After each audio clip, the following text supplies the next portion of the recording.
आपने मैडम का मेकओवर वाला व्लॉग डालकर सबको सरप्राइज करने की कोशिश करी है, पर मैं साबित करूंगा ये सरप्राइज नहीं है। अब हमेशा किस तरह से लोगों को बेवकूफ़ बनाते हैं और अपने व्यूज़ के लिए कुछ भी करते हैं, ये इस बात से और साफ होगा। ये क्या बोल रहे हैं, उसका मतलब क्या है। हमेशा इनके व्लॉग में मैडम ही क्यों रहती है?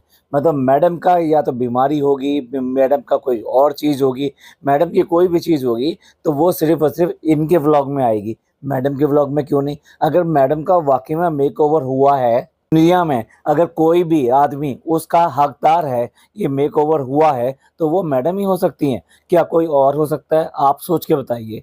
किसी के मेकओवर का हकदार कोई और बन सकता है कभी? तो मैं ये बता दूँ कि ये जो मेकओवर वर्ड है, ये वर्ड ही इन्होंने गलत चूज़ किया है। मेकओवर का मतलब ये होता है कि आप कुछ क चेंज करके आइदर, मतलब मैं ये नहीं कह रहा कि मेकअप, पर कुछ चेंज करके किसी के लुक में बहुत ज़्यादा परिवर्तन लाएँ। जैसे अचानक ही कोई अपना हेयर स्टाइल और साथ-साथ कपड़ों का स्टाइल, दोनों चीज़ें चेंज करके आपके सामने एक नए लुक में आए, तो दैट इज़ ए मेकओवर। फिर आप ऐसे समझ लीजिए कि आप अपनी वेशभूषा का बिल्कुल अलग रखकर आप किसी और क्लियर कर देता हूँ कि ये जो अभी फ़िल्म आई थी पुष्पा, उस पुष्पा फ़िल्म में अर्जुन ने जो इस तरह का कैरेक्टर किया था, मतलब जो गेटअप लिया था, वो गेटअप किसी भी तरीके से जिसने भी इनकी पुरानी फ़िल्में देखी हैं, उससे कहीं से भी दूर-दूर तक मैच नहीं होता। और जिस तरह का कैरेक्टर किया था, वो उनके रियल जो व्यक्तित्व है उनका, उससे कहीं मैच नहीं होता। लगता ही नहीं कि जैसे ये स्टार ये वही है जो इस फ़िल्म में काम कर रहा है। डायरेक्टर और मेकअप आर्टिस्ट ने उनका ऐसा मेकअप किया, या ये कि ऐसा मेकओवर किया कि उसमें वो उनको पहचान पाना, उनकी वेशभूषा, उनका हेयर स्टाइल, उनका चेहरा, उनका चाल-ढाल, मतलब खाली ये ही नहीं कि उनका खाली देखने में रूप का अंतर हो, उनकी चाल-ढाल, उनके चलने का स्टाइल, उनका बात करने का स्टाइल, हर चीज़ एकदम चेंज कर दी गई थी। तो दैट इज़ कंप्लीटली मेकओवर। इस बात को भी छोड़ते हैं क्यों करके बॉलीवुड और हॉलीवुड में इन सब में घुसे हैं। लेकिन मेकओवर में अगर ये मान लीजिए हेल्थ के मेकओवर की बात कर रहे हैं कि कोई अपना बहुत ज़्यादा वेट रिड्यूस करके अपने आप को स्मार्ट बनाता है, ये सब करता है, तो ये उसको अगर मेकओवर कह रहे हैं। असली असली मकसद तो जनाब का यही कहना है कि मेरे को वही वाली डीपी मिल गई है जो 2019 और 20 और इस सब के पास की थी, वो एकदम से फिर दोबारा से वैसी ही हो गई है। पहले तो मैं ये बता दूं कि अगर कोई बीमारी की वजह से कमज़ोर हो जाता है, इसे कमज़ोर होना कहते हैं, इसे फिटनेस नहीं कह सकते। स्लिम होना वो उसको कहते हैं कि जब आप कुछ भी करके अपनी बॉडी को स्लिम करें, आई मीन वाइज आपको यहाँ फैट ना दिखाई दे, लेकिन आप हेल्दी हों, आप भागने, दौड़ने, चलने, फिरने, आप हर तरह की ज़िंदगी काम करने के लिए एकदम फ्री हो, बिल्कुल किसी भी तरीके से बीमारी से फ्री और किसी भी तरह की हेल्थ प्रॉब्लम से फ्री, तब ये कहा जाएगा ये कंप्लीटली मेकओवर है और इन्होंने अपनी हेल्थ को यहाँ से यहाँ इम्प्रूव किया है। मैं नहीं देना चाहूँगा कोई भी उदाहरण जिन्होंने कि इस तरह से हेल्थ को अपने इम्प्रूव किया और अपने आप को फिटनेस दी है। हम सिर्फ और सिर्फ मैडम की बात करते हैं कि मैडम का क्या हुआ और कैसे हुआ। पहली बात, मैडम की बीमारी चल रही है और वो 1 साल से ऊपर हो चुकी है, और मैडम जो अभी जो दिखाई दे रही हैं, वो उस बीमारी की वजह से दिखाई दे रही हैं। तो इसे हेल्दी वेट रिड्यूस नहीं कह सकते, किसी हालत में भी नहीं कह सकते। किसी को देखना है तो मैडम का चेहरा देख ले, तो उसको पता लग जाएगा कि ये हेल्दी वेट रिड्यूस नहीं है। मैडम का चेहरा किस तरीके से सूख गया है और उसके ऊपर कैसे, मतलब मुझे तो ऐसा लगता है कि बहुत डलनेस आ गई है, उस पर फ्रेशनेस नहीं है। हाँ, मैडम जब मुस्कुराने की कोशिश करती हैं, हँसने की कोशिश करती हैं, तब ठीक है, चेहरा कुछ डिफरेंट दिखाई देता है, पर एक्चुअल में उसका चेहरा देखो तो उसका चेहरा एक बीमार लेडी का ही चेहरा दिखाई देता है। वह वहाँ कहीं पे भी हेल्दी साइन है ही नहीं। तो जनाब कैसे करके इसको मेकओवर कह सकते हैं? यार तुम किसी की बीमारी का एक तरह से मजाक नहीं उड़ा रहे कि अगर वो बीमारी की वजह से आपको इतना पतला दुबला और इस तरह से लग रहा है, तो आप कैसे कह सकते हो? इस तरह से तो मैं नहीं कहना चाहता और मुझे बहुत बुरा लग रहा है, और मैं इसके लिए पहले ही सॉरी बोल रहा हूँ। क्या शुगर के पेशेंट्स को आप ये कहोगे कि वो बहुत ज़्यादा मेकओवर कर लिया उन्होंने और वो हेल्दी हो गए हैं? आप शर्म आनी चाहिए। कम से कम बीमारियों का मजाक उड़ाना छोड़ो। इस तरीके से ये कहने की बजाय कि देखो डीपी पहले से कितनी ज़्यादा स्लिम हो गई है, आई मीन वीक हो गई है, स्लिम भी नहीं, वीक हो गई है। अब वो पहले जैसे 4 साल 5 साल पहले थी, अब वैसी दिखाई देने लगी है। काफ़ी ज़्यादा ये वीकनेस आ गई है इसमें। लेकिन जनाब तो जनाब है, जनाब को क्या ही फ़र्क पड़ता है कि उसको वीकनेस आ रही है या उसको क्या हो रहा है या उसकी बीमारी कहाँ से कहाँ पहुँच गई। जनाब को सिर्फ़ और सिर्फ़ अपने व्यूज़ से मतलब है। मतलब बीमारी को पहले भुनाया और अब उसकी वीकनेस को भी भुनाया जा रहा है कि वो कमज़ोर हो गई है पहले से, तो उसको एक ये कह के कि वो स्लिम हो गई है, उसने अपने आप को बहुत फिट कर लिया है। इसे फिट करना नहीं कहते जनाब। अगर इसी को फिट करना कहते हैं तो तुम्हारे पापा भी पहले से कमज़ोर हो गए हैं, तो उनको भी सामने लेकर आओ और देखो मैं एक सरप्राइज़ देना चाहता हूँ, देखो पापा कितने फिट हो गए हैं। जनाब ये बताओ, तो सब छोड़ो, आप कब फिट हो गए? यानी आप समझ लो मैं क्या कहना चाह रहा हूँ, आप कब फिट हो गए? जिस तरह से ये डीपी फिट हो गई, वैसे आप कब फिट हो गए या किस खाने में जाके फिट हो गए?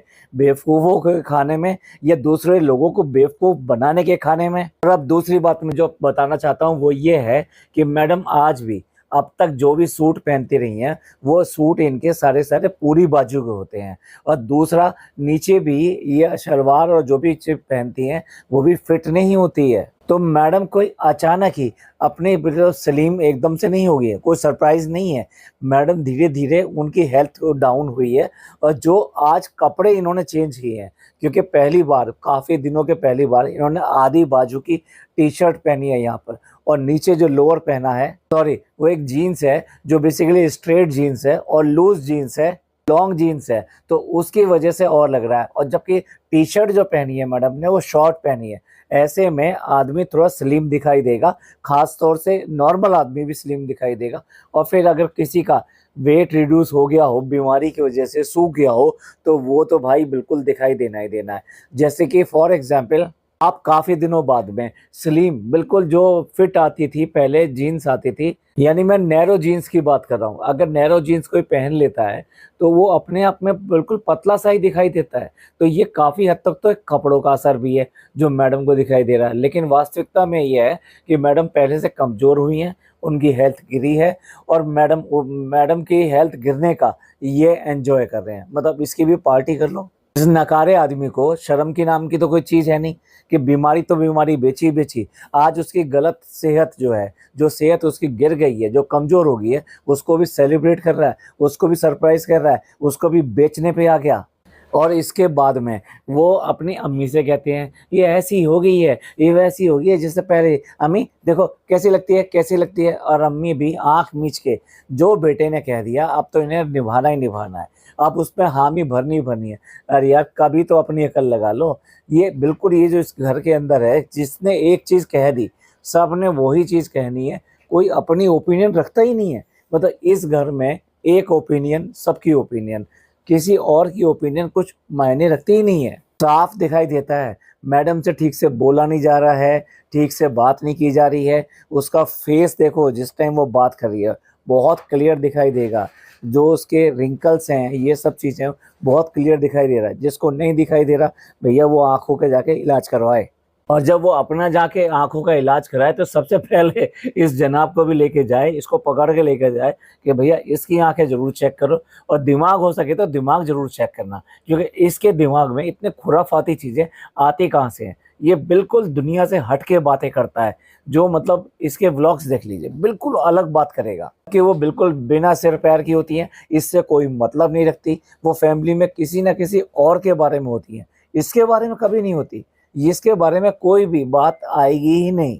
कहाँ से पता नहीं किचन में घुसने का शौक नया निकल कर आ गया है। एक टाइम था कि मैडम जो है डिफरेंट रेसिपीज़ आपको दिखाया करती थी, प्रॉपर तरीके से दिखाया करती थी। लेकिन इसको पता नहीं कहाँ से आ गया है। अगर कोई ये कहे कि ये कुक हो गया है, इसने कुछ मतलब शेफ़ बन गया है, इसने कोई कोर्स कर लिया है या इसको शौक है या इसको आता है, तो धेले भर का नहीं आता इसको, इस आदमी को। ये जो है सारा का सारा नाटक करता है, पूरा का पूरा ड्रामा करता है। सबसे बड़ी बात तो ये अपने आप को इतना अच्छा बनने की कोशिश करता है, दिखाने की कोशिश करता है, लेकिन सारा का सारा स्क्रिप्टेड होता है। ये जितना भी ये किचन के अंदर काम करता है, वो पहले ही इसके जो चंगू-मंगू हैं, वो सारे प्रिपेयर रखते हैं। ये सिर्फ़ और सिर्फ़ भगोने में डालने का, कुछ चीज़ें निकाल के रखने का, ओवन में डालने का और इस तरह की चीज़ों को ही करता है। इसके अलावा कुछ भी नहीं करता है। इस बंदे को ये तो पता नहीं कि केक पूरी तरह से पक गया है नहीं पक गया है, इसे ये नहीं पता कि गोश्त पूरी तरीके से पक गया है कि नहीं पका है। तो ऐसे भी कोई चीज़ बनती है कि हर 10 मिनट बाद खोल के देख लो कि ये गली है कि नहीं गली है, ये पूरी तरह से पक चुका है कि नहीं पक चुका है। पूछो तो हम पक गए हैं इसके किचन में घुसने से। फालतू की चीज़ें दिखाता है, सारे इंग्रेडिएंट्स कोई और रखता है बिल्कुल बिछा बिछा के, और उसके बाद में अब हमने ये डाल दिया, अब हमने ये डाल दिया, अब हमने ये डाल दिया। भैया किसका क्या स्वाद होता है? अगर आप मैडम की रेसिपी देखो और इसकी रेसिपी देखो, आपको साफ समझ में आ जाएगा। वो एक एक चीज़ को बताएगी कि जायफल डालते हैं तो इसका इस तरह का स्वाद हो जाता है, और अगर ये ज़्यादा हो जाए तो ये थोड़ा सा कड़वापन दे देता है, इसलिए जायफल कभी भी ज़्यादा नहीं डालना चाहिए। लाइक दैट मैंने एक एग्जाम्पल दिया है, और मैं मतलब ये झूठ नहीं बोल रहा हूँ, ये सच है। लेकिन मेरा कहने का मतलब ये है कि जितने इंग्रेडिएंट्स होते हैं उनका अपना अपना एक कैरेक्टर होता है। अगर आपको उनका पता है और आप तब इसको ये सब चीज़ें बता रहे हो तो समझ में आती है। भैया किसकी रेसिपी उठा के लाया, शर्म नहीं आती? उसका कम से कम नाम तो बोल दिया होता, उसका क्रेडिट तो दे दिया होता ना। ये सिर्फ और सिर्फ चुराएंगे भी, और फिर उसके बाद किसी का नाम भी नहीं लेंगे, बताएंगे नहीं, और सारा का सारा झूठ झूठ। मैं नहीं मानता किसी भी हालत में ये कोई रेसिपी ढंग से अपने आप बना सकता है। अरे जिसको पता ही ना हो तो वो क्या ही बनाएगा। तो अब बात आती है कि बना क्यों रहा है? अगर आता नहीं है, लोगों को पता है कि ये जो कुछ भी जानता नहीं है और आ गया हमारे पास में रेसिपी लेकर, तो फिर ये बनाता क्यों है, ये करता क्यों है? भैया सीधी बात है, इसके बस की कुछ नहीं है, इसके पास कोई कंटेंट नहीं है, ये कुछ भी मेहनत नहीं कर सकता, ये सिर्फ और सिर्फ दूसरे का खा सकता है। तो इसलिए किसी और की रेसिपी टेप टीप कर लाता है, उसके बाद में अपने फैमिली में जो हाउस हेल्प हैं उनको लगा देता है, वो सारी प्रिपरेशन करते हैं। जब सारी प्रिपरेशन तैयार हो जाती है तो ये कहता है चलो आज हम ये बनाएंगे, चलो आज हम लोगों को बेवकूफ़ बनाएंगे। बेवकूफ़ बनाने की रेसिपी ये है कि सबसे पहले सब चीज़ें पहले से तैयार करा लो, फिर उसके बाद बाजू चढ़ा के किचन के अंदर आ जाओ, और उसके बाद भगोना रख कर वहाँ पे वो उसको डालना शुरू कर दो, और मुंह से बोलना शुरू कर दो, और उसके बाद में उसको सब ये करके मतलब भून भुना के उसको ढक के रख दो, और उसके बाद में फिर आ जाओ कि ये अभी बनी है नहीं बनी है, नहीं बनी है तो क्यों नहीं बनी है, आ जाओ डीपी तुम देख लो तुम देख लो तुम देख लो। भैया कभी कोई व्लॉग बिना डीपी के भी बना के दिखा दे? अब एक बार बताओ, अगर मैडम का भी सारा का सारा यही खा जाएगा, यानी कि सारी रेसिपी यही बना के दिखाएगा, तो मैडम कब को किचन में घुसेंगी और कब अपना व्लॉग बनाएंगी? यही वजह है कि मैडम जो है अपने व्लॉग नहीं बना पा रही। उसकी कोई बीमारी हो तो आ जाता है, अब वो स्लिम होगी तो ये खुद लेके आ जाता है, वो कोई और कुछ काम करेगी तो अभी यही बताएगा। उसकी सहेली कोई और इस तरह से कोई आ जाए तो भी यही व्लॉग बनाएगा। तीज त्योहार आ जाए, अरे चाहे लेडीज का ही त्योहार क्यों ना हो, तब भी यही व्लॉग बनाएगा। तो आखिरकार मैडम कब व्लॉग बनाएगी? हमने जो सी पेशेंट्स थे यानी बच्चे पेशेंट्स थे उनके लिए जो व्लॉग बनाया, तो भैया वही व्लॉग इसने भी रिपीट कर दिया। अरे क्या जरूरत थी तेरे को भाई? तेरे को अपना कंटेंट नहीं है? एक बार जब लोग देख चुके हैं तो उसी चीज़ को दोबारा देख के उन्हें क्या ही मिलने वाला है? अरे मुझे ये बता दो कौन कौन से ऐसे लोग हैं कि जो पैसा खर्च करके अपने पे कोई भी देखी हुई मूवी को दोबारा देखने के लिए चले जाएंगे? कोई नहीं जाता, गारंटी से कह रहा हूँ कोई नहीं जाता। रेयर रेयर रेयर जब कोई ऐसी मूवी आ जाए जो बहुत बहुत बहुत बहुत सुपर हिट हो जाती है, तो कई बार ऐसा होता है कि कुछ लोग, सिर्फ चंद लोग ही उसको देखने के चले जाते हैं। मैं इसलिए कह रहा हूँ कि हम लोग सब लोग अपना पैसा खर्च करते हैं और अपना टाइम खर्च करते हैं, तब कोई किसी का व्लॉग देखता है, तो ऐसे में उसे पहले देखी हुई चीज़ दोबारा देखने को मिले तो फिर उसके साथ में ये तो बेईमानी हुई ना। तो बेईमानी कर रहे हैं ये जनाब। और बच्चे को ऐसा लगता है वक्त से पहले पका देंगे। जो उम्र उसकी बच्चों की वहाँ पे स्कूल जाके सीखने की है, उसको क्या क्या सिखा रहे हैं, ढोलक बजाना सिखा रहे हैं, दिमाग खा लेगा। मतलब ये वर्ड अगर किसी बच्चे से पूछे, खास तौर से इस उम्र के बच्चे से, 3 साल के बच्चे से, क्या वो बता पाएगा कि दिमाग खाना किसको कहते हैं? लेकिन नहीं, उसको ये सब बड़ी बड़ी बातें यही बोल बोल के सिखाते हैं। हर एक दो ब्लॉक के बाद में इस तरह की चीज़ें उससे कहलवाते हैं। और ये बताइए कि जब तुमने ये कहा हुआ है कि उस बेटे के लिए कि भैया बाहर की चीज़ें नहीं खानी, अगर डी दादा लेके जा रहा है, ये लेके जा रहा है, तो ये कहा कि ना ना ना बाहर की कोई चीज़ नहीं खानी, कोई भी चीज़ नहीं खाओगे तुम। और टिफ़िन में बांध के साथ में दिया जा रहा है उसको कि अगर वो गेम के लिए जा रहा है, गेम ज़ोन में जा रहा है, तो वहाँ पर भी खाना अपने घर का लेके जाएगा, बाहर का कुछ भी नहीं खाएगा। दूसरी तरफ मैकडॉनल्ड में क्या-क्या बनता है और क्या-क्या आता है, उस बच्चे को कैसे याद हो गया? अगर ये खाते नहीं हैं, उसे खिलाते नहीं हैं, उसे लेके नहीं जाते, उसके सामने बात नहीं करते, तो उसको ऐसा कैसे याद हो गया? क्या एक बार ये कही हुई सारी चीज़ें याद हो जाएँगी उसे? नहीं, जब ये रिपीट करते हैं और बार-बार जाके खाते हैं, लेकर आते हैं या मँगवाते हैं, तो तब उस बच्चे को पता लगता है ये क्या है, ये फ्रेंच फ्राई है, ये बर्गर है, उसे सारी चीज़ों के एकदम ऐसे नाम रट जाएँगे फिर। बताओ तो मैकडॉनल्ड में जो खाना बनता है, ये सारी चीज़ें बनती हैं, वो घर का होता है क्या? तुम्हारे घर से जाता है क्या?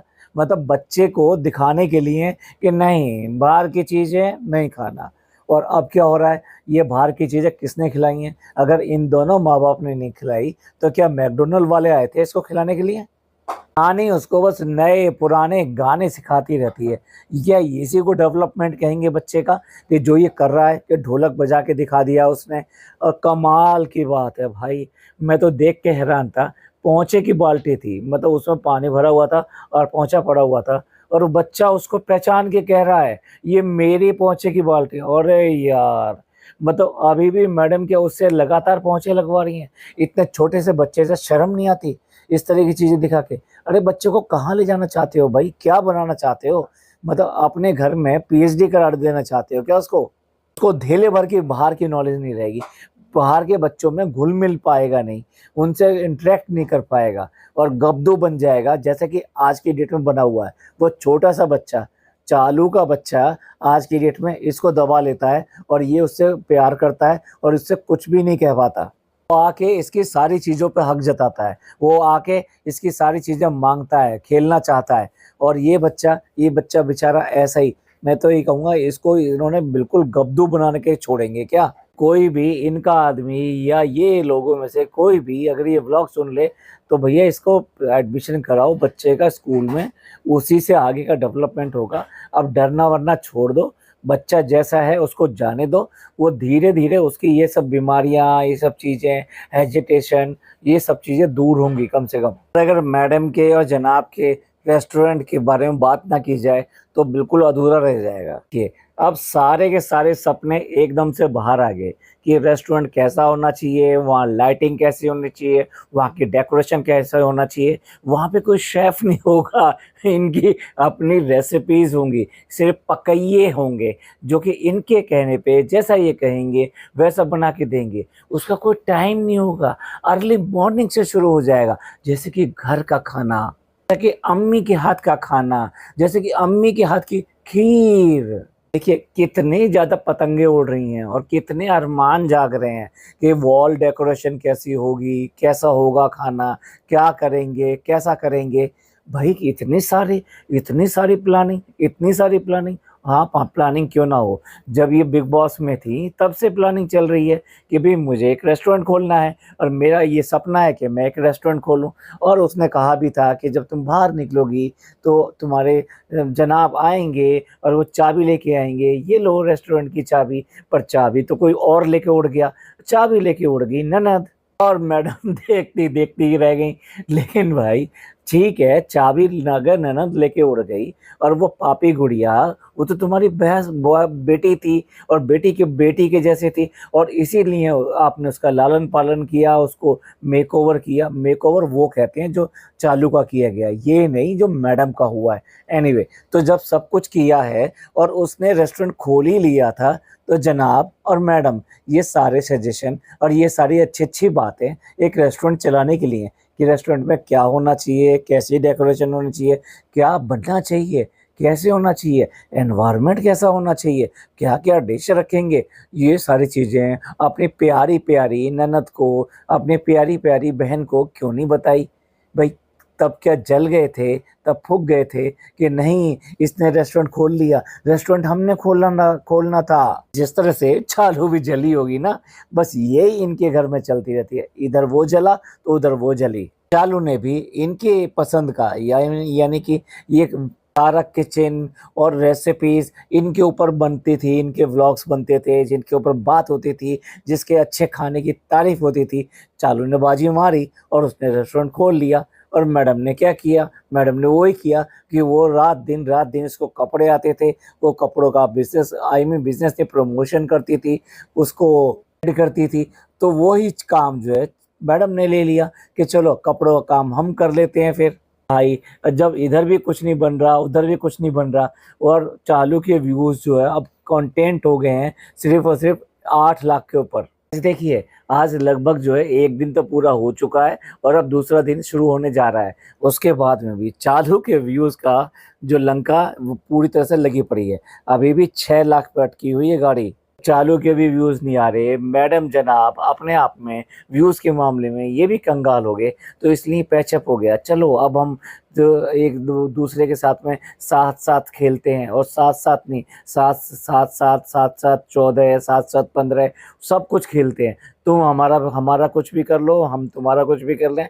इसलिए हम जो अब कपड़ों का बिज़नेस छोड़कर गाइस जो है फ्रेंड्स का बिज़नेस करने जाएँगे और फ्रेंड्स जो है गाइस का बिज़नेस करने आएँगे, यानी कि वो भी आके अब कपड़े बेचेंगे। देखने वाली बात है कि अगर मैडम जो कपड़ों का बिज़नेस करती हैं, तो चालू ने कोई मदद नहीं करी, कभी कोई मदद नहीं करी। ना गिफ्ट के लिए यूज़ किया उसके कपड़ों को, ना किसी को देने के लिए यूज़ किया। यानी जब ये बात करती थी कि मैं कपड़ों को गिव अवे करूँगी, तब भी जो मैडम की मदद नहीं ली, अपने लिए मदद नहीं ली उसने कभी भी। तो और ना ही ऐड किया कि भई देखो ये वाली जो है मेरी भाभी का है, देखो कितना अच्छा है, इसका कलर कितना अच्छा है, इसके प्रिंट कितने अच्छे हैं और मेरे को तो बहुत ही पसंद है। आप बताइए आपको कैसा लगा? आप लेना चाहेंगे? एक बार ज़रूर लेकर देखिए। कुछ भी इसने ऐड नहीं किया भाभी का और भाभी ने बिल्कुल भी रेस्टोरेंट का ऐड नहीं किया। भाभी इसके रेस्टोरेंट तक नहीं गई, दिल्ली में गए रेस्टोरेंट में, लेकिन वहाँ पर नहीं गई। तो आप देख लो चाल पे चाल ये खेलते हैं एक दूसरे के साथ में, लेकिन अब जब ये इस तरह की बात आई है तो एक दूसरे से बिज़नेस बदलने को तैयार हैं। तो भाई देखते हैं अब जनाब अपनी सेहत कब इम्प्रूव करेंगे, जनाब कब अपना सरप्राइज़ दिखाएँगे। अब आप समझ लीजिए कैसे दिखाएँगे हमें नहीं पता, लेकिन अब जनाब कब दिखाएँगे। मैडम का तो दिखा दिया, अब अपने-अपने बिज़नेस स्वाइप करने पे किसका क्या बनता है और कौन कैसा चला पाएगा। देखते हैं, अपने-अपने बिज़नेस तो ये चला नहीं पाए, क्या दूसरे का बिज़नेस ये चला पाएँगे? आपका क्या कहना है इस सब के ऊपर? साथ-साथ बच्चे को जिस तरह से यार मिसयूज़ करते हैं, इसे यूज़ करना नहीं कहते, मिसयूज़ करते हैं, उसकी मतलब अभी क्या ही कहूँ मैं। जनाब ने तो मतलब बच्चे का भी वही हाल कर दिया है और मैडम का भी वही हाल कर दिया है। सब कुछ बेचने पे लगे हुए हैं जनाब। आप इस सब के बारे में क्या कहते हैं? प्लीज़ कमेंट करके ज़रूर बताइएगा। ये पॉडकास्ट आपको अच्छा लगा हो तो प्लीज़ लाइक कीजिए, सब्सक्राइब कीजिए और शेयर कीजिए। थैंक यू, धन्यवाद, शुक्रिया।